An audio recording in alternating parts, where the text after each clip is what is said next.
Hi everyone, welcome back today. Thank you very much for joining me again. I really appreciate you being here, and please give me a thumbs up if you like what you see and make a comment. That would be better still. Today I'm probably doing more books than a secondhand Sunday. This is a secondhand Sunday is what I'm participating in today, and it's a open collaboration hosted by Nat Williams, so that anyone who would like to take a video of their secondhand finds that they've bought or found from other places and would like to share them, upload them to YouTube and with this hashtag secondhand Sunday, that would be really great. So I'm going to show you some books I've collected over this last 5 months or so, 6 months, from various places that I've seen them, so I'd like to just share them today. This is one that I found in a secondhand bookshop in a really lovely little place called Port Elliot, which is in South Australia. It's a gorgeous place. It's got a secondhand bookshop there, and we'd been there for a couple of days, and we'd always walked on the other side of the road because there's some other really interesting shops down the other side of the road too, that I got some other things that I've cut up. Then this particular day we walked back because it was only open on the weekend, this shop, it hadn't been open the other days, and in the window was this, and I nearly died because by then I'd actually known that by watching various YouTubers that Edith Holden was a worthwhile person to collect. So I went in there, and I didn't think it was overly expensive, but I know that people would probably pay a lot less than what I paid, but I just thought it was just a beautiful book, and I don't mind, you know, I do have my limits. I mean, I probably wouldn't pay lots and lots of money, but I thought what I paid a reasonable price. It's got a lovely cover on it. It's well looked after, beautiful inside, and it's I've taken some pages out to copy for my own personal use, which I haven't used yet. So these are what these are. Sorry, so it's a bit out of context. Isn't that gorgeous? The squirrel, isn't that gorgeous? So this was 1905, but this particular book was no, it's copyright was 1989. Doesn't really say. Anyway, again, it's in really good condition, and lovely yellow around the edges. It's just a really beautiful book. Just love her illustrations. It's just, it's just really lovely. Look at those berries. And some poetry that she always included in some of her work from well-known poets like Wordsworth.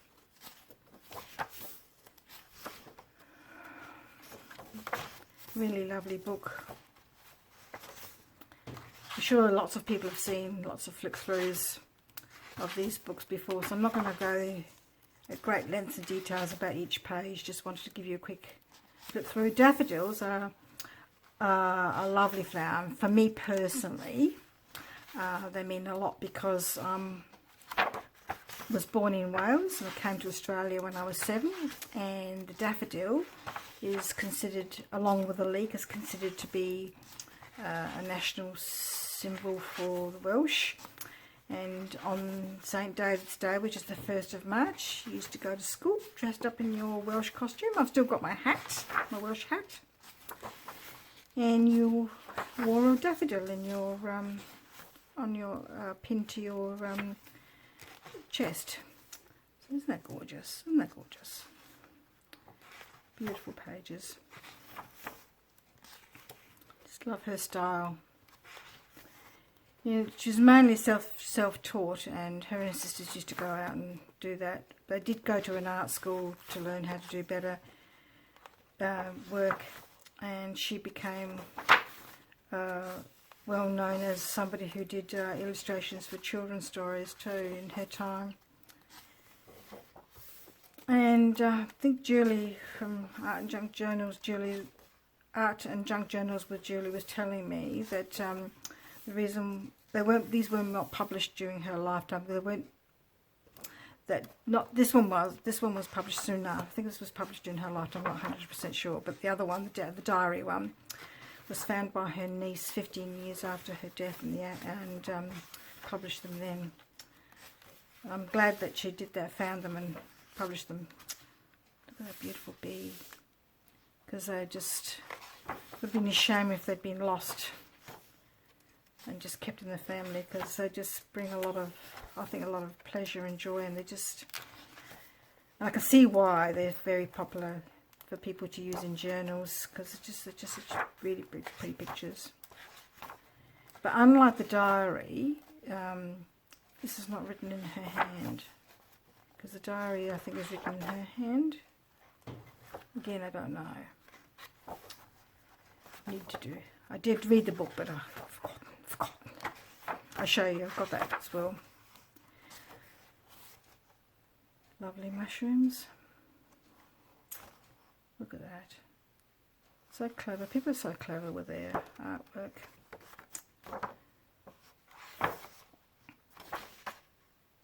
Beautiful.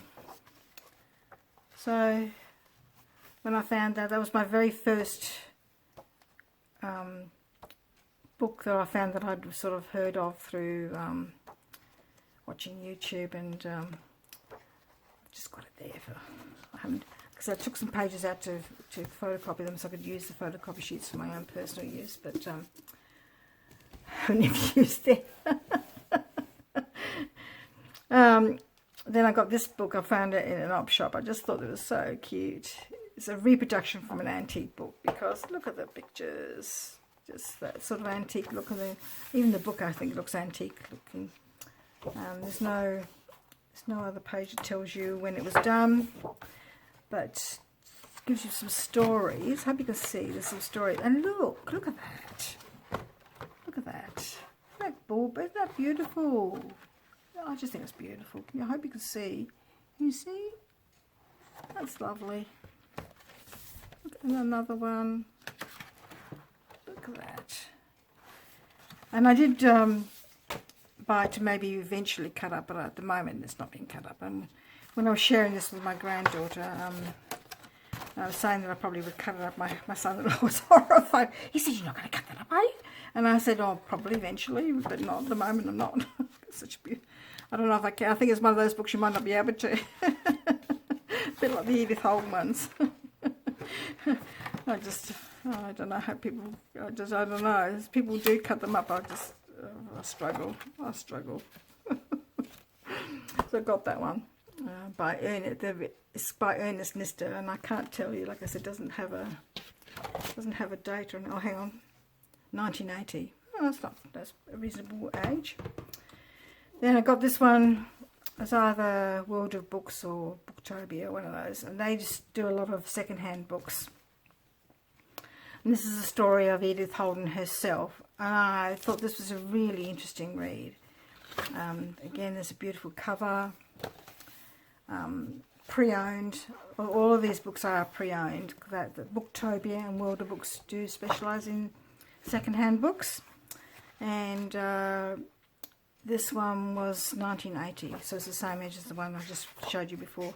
So this tells you the story of Edith Holden herself and her family, and it was just really interesting to read. That, like the number of times her mum and her dad moved house was quite astonishing, really. And her mum was quite ill for a long period of time, so she was not able to do a lot of things, and her Edith's elder sister sort of looked after the household a lot. But I think they all pitched in and helped. She didn't get married. Edith Holden didn't get married until she was in her 40s, because up until that time she was living at home with her family. And these pictures show you that they used to do a lot of amateur dramatics. I think that was a very popular thing to do back in those days. It gives you, that's a family. And she was quite friendly with a number of families, and she kept in contact with one particular family for a very long time. So this is pictures from my friend's book, and these are pictures from Edith's book called Woodland Whisperings, a collection of poetry for children, published in 1911. So it's got her pictures in there, and as well her paintings, as well as her paintings of from her family too. Look at this one here. So they're different from this one, you know, different from the diary. Some of them are in their diary or the nature notes, and some of them are different. They used to take outings of children from some of the slum areas. So these are the children from the slum areas. They used to take on outings. It just shows you pictures of where they lived and their families. Just really interesting book. Because sometimes I find biography is a bit of a dry topic. So this is Edith Holden. And this is a picture of a friend of hers that she did herself. That's another picture, drawing of Edith. And that's a boy drawn by Edith. And this was also drawn by Edith. And she actually made some Christmas cards as well for her family and sent them to friends. These are just pictures of some of the houses they lived in. They just lived in so many. But there was one particular house they lived lots. So every time they moved to a new house, they just called it a Gowan Bank again, but were whatever town that they lived in. But they just lived, like this, kept on moving house all the time. No, it didn't explain why they kept on moving. Isn't that lovely? The black and white pictures. Or should I say sepia? Sepia and black, grey. Postcards that she sent and poems. Yeah, this is a postcard that Edith drew, and one of the stories that she wrote, Birds, Beasts and Fishes, along with, in collaboration with somebody else. And this is how she looked when she got married. And just a different paraphernalia of hers, pictures from her 2 books. There's a Christmas card that she did. This is one from one of her books as well.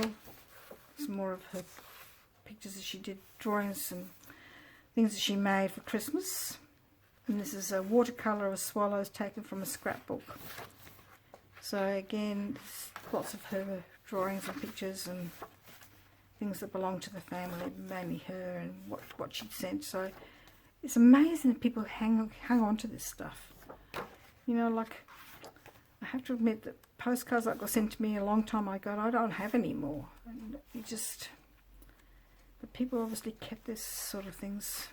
Oh, well, mind you, I think I would be hard pushed to not to dispose of pictures that were so beautiful, or cards that were so beautiful that she drew. And then this tells you about her death, which was very sad, very sad.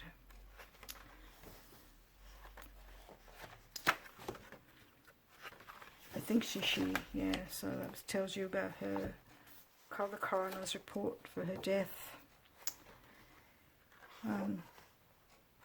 So that was really interesting book if you're interested in Edith Holden. Then another one I picked up was The Painted Garden. This is another book in watercolours, and it was 2005, so it's not that old, but I basically got it because I just like the watercolours in them. And again, it was a book I can't bring myself to cut apart because I just like the pictures. Isn't that lovely? Look at that beautiful page. Now, see, like if that was a scrapbook page, I would be cutting all of those images out and making cards with. They were beautiful. Look at them, just beautiful. So, but you see, if you cut that side out, you wouldn't be able to have that side. I might have to scan those as well, and I photocopy them. I said photocopy before, I meant scan the images and use them for my personal use. But that's lovely.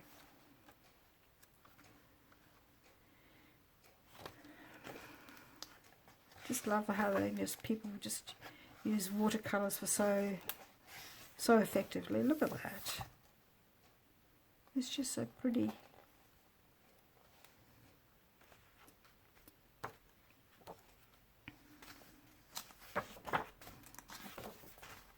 Really pretty.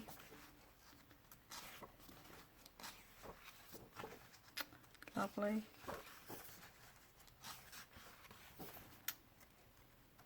That's lovely. So it also gives you notes about what you could do in your diet, in your garden, of course. So, or not what this particular person did in their garden. Looks like it might be their handwriting the way it's written. So, isn't that gorgeous? It tells you the names of the berries. It's always helpful because I don't really know. Mushrooms, toadstools. Even that's interesting with all the tools done in watercolour. Oops. It's lovely. December.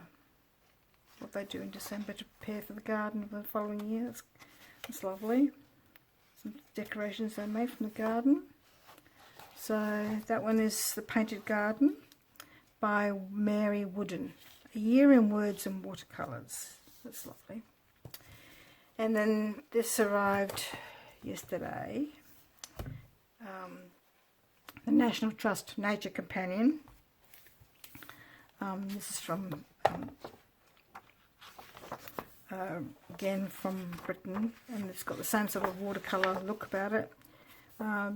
First published in 1990, so this is a bit newer. But again, I got it for the illustrations. I just love the, I mean, there's just something about the British flora and fauna. I mean, I love the Australian ones too, but I just think in Britain it's a bit soft. Everything seems softer. I mean, you just don't get the I mean, I love going looking for wildflowers in Australia too, but they're just not as easy to find, especially in South Australia. Not easy to find. It's not easy to access them either. They're either on private property or... I suppose if you go into a national forest, we do have national parks in Australia you can go walking in, and I have seen wildflowers in national forests, but just again I just like the different pictures. It tells you about the different environments. Look at that beautiful, all the different plants in that particular environment. Again, using the use of watercolour is just really lovely. Another environment. We went to Tasmania when the girls were younger. We went walking in some of the very delicate flowers we come across. We went across this mountain pasture, and some of the flowers we could see there were so delicate. They're probably at risk with global warming because of only live in very small pockets of areas, and they need a certain temperature and certain environment, possibly with water and things like that. Just beautiful. I think you have to keep your eyes open regardless of where you are, where you live, I think. I mean, like I say, we went to Western Australia and I just couldn't believe every time I turned around the corner there was another wildflower. But we went to Port Lincoln in October last year, and there was lots of, not last year, year before last, lots of wildflowers just around the corners if you looked. So this is the different national parks in Britain, so this may not interest lots of people, but there's still some nice pictures in there, and I just thought that the maps themselves would be useful. I possibly will cut this one out up. Oh, I don't know. I don't know. Some books I don't have a problem at all, but other ones I don't know, I just struggle. But I think that possibly would cut that one up. So, because these were all, like I said, from either Booktopia or World of Books and Amazon also, so you can get some cheaper books as well. I think there was one from Amazon. So, thank you very much for joining me. Please give me a thumbs up if you like what you see, and make a comment. Some beautiful books here, and I hope that to give you some idea what there is out there. And thanks very much for joining me today. Thank you very much. Bye-bye.